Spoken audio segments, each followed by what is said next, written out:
दुनिया की पहली कोविड-19 वैक्सीन को 12 अगस्त को रेगुलेटरी मंजूरी मिल गई है। वैक्सीन को मंजूरी मिलने के बाद जिन देशों ने इसमें दिलचस्पी दिखाई है, उसमें भारत भी शामिल है। रूस की एक वेबसाइट के मुताबिक कोरोना वैक्सीन स्पुतनिक वी की 20 से ज्यादा देशों ने मांग की है।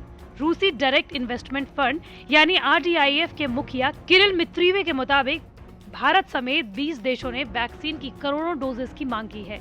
इनमें से कुछ देशों के साथ डील होने का भी दावा किया गया है।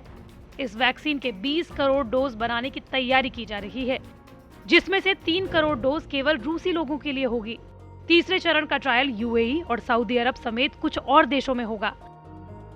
अब सवाल ये उठता है कि आखिर WHO और अमेरिका समेत कई देशों के एक्सपर्ट्स के सवाल उठाने पर इस वैक्सीन पर कितना भरोसा किया जा सकता है। वो हमें क्रिटिकली देखना पड़ेगा कि वो सेफ़ है और इफ़ेक्टिव है।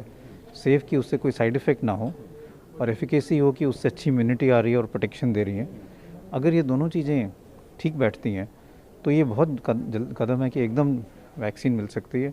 इंडिया के पास कैपेसिटी है कि उसकी मास प्रोडक्शन कर पाए और इससे जो वैक्सीन जो स्टडी ट्रायल्स हैं वो और इफेक्टिव हो जाएंगे, वैक्सीन और जल्दी आ जाएगी। लेकिन ये जो दोनों चीज़ें हैं ये एक साइंटिफिक वर्ल्ड में क्लियर होनी चाहिए कि ये वैक्सीन सेफ है और इफेक्टिव है।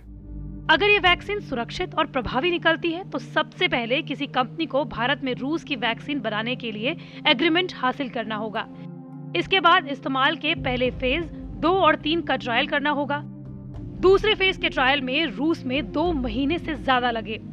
अगर इसी रफ्तार से यहाँ भी ट्रायल पूरा हुआ तो भारत में इस वैक्सीन के पहले इस्तेमाल में 3 महीने का समय लग सकता है।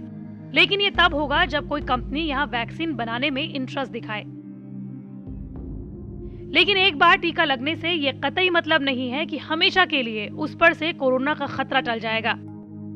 रूस के स्वास्थ्य मंत्री का दावा है कि जिसे टीका लग गया वो 2 साल तक कोरोना से पूरी तरह सुरक्षित रहेगा। जानकारों का मानना है कि भारत में इसके परीक्षण के नतीजे आने से पहले कुछ कहना मुश्किल है। वैक्सीन प्रोसेस में ये इम्पॉर्टेंट है 3-4 चीज़ें एस्टैब्लिश करना। पहली चीज़ कि वैक्सीन इफ़ेक्टिव है, दूसरी वैक्सीन सेफ़ है, तीसरा उसका वैक्सीन का वैक्सीन की डोज कितनी है और डोज शेड्यूल क्या होना चाहिए। तो ट्रायल्स से यही 3 चीज़ें इस्टेब्लिश होती हैं।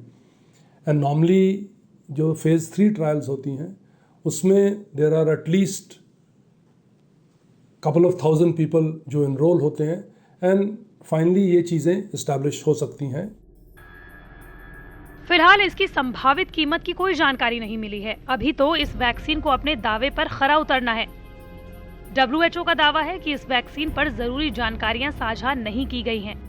वहीं WHO ने यह भी कहा है कि रेगुलेटरी मंजूरी के पहले क्लिनिकल ट्रायल पूरा नहीं हुआ, इसलिए इसका प्रोडक्शन नहीं होना चाहिए। भारत में फिलहाल भारत बायोटेक और जाइडस कैडिला कोरोना वैक्सीन को लेकर काम कर रही हैं। ऑक्सफोर्ड यूनिवर्सिटी और एस्ट्राजेनेका की संभावित वैक्सीन को लेकर पूना की सीरम इंस्टीट्यूट ऑफ इंडिया ने भी इंटरेस्ट दिखाया है।